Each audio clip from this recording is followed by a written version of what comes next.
لوگ مجھے چومتے ہیں، ایک چرواہے کے بیٹے کو، کالو خان کو، کہتے ہیں قربان جائیں آپ پر کہ آپ نے 28 سال مولانا سلیم اللہ خان کو نماز پڑھائی ہے۔ سمجھ شریف میں ہے کہ نہیں؟ میں جامع فاروقیہ سے نکلا، ادھر آ گیا، ایک کوشش تھی کہ یہ جامع صدیقیہ ڈان ہوں، یہ آدمی آٹومیٹک طور پر 30 سال 32 سال رہا، میں مماتی نہیں تھا۔ سمجھ شریف میں ادھر آنے کے بعد پھر یہ ہے کہ کچھ آپ کے مناظرین جو ٹکے کے بھی نہیں، آپ سمجھا کریں ان کو، سمجھے؟ انہوں نے مشہور کر دیا کہ مولانا سلیم اللہ خان نے اس کو نکالا، یہ مماتی تھا، تم پہ لعنت بھیج سکتا ہوں کہ بے غیرت دنیا کا، جس نے 28 سال 30 سال میرے پیچھے نمازیں پڑھی ہو۔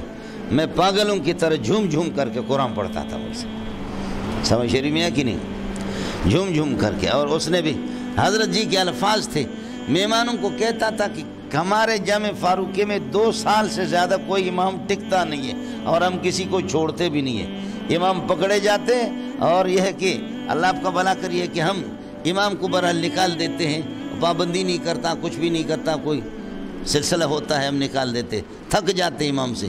یہ بلوچ ایسا آ گیا کہ پتہ نہیں کبھی کس طرح مد کرتا، کبھی کس طرح مد کرتا، ہم آج تک تھکے نہیں اس سے۔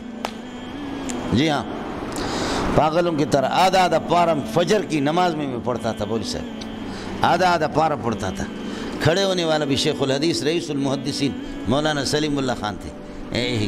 پنجپیری ہے، پنجپیری مولانا پنجپیری ایک بہت بڑے عالم تھے، حضرت اقدس شیخ القرآن۔ یہ ہمارے اکابرین، تمہارے جیسے خنزیر تو نہیں ہوں کہ اکابرین کو گالی بھی اس طریقے پر دے دو، سمجھے؟ ٹکے کا آدمی تمہیں آتا ماتا کچھ بھی نہیں ہے، نحمیر مناظر اسلام بنا ہوا، مشہور کر دیا مولوی صاحب۔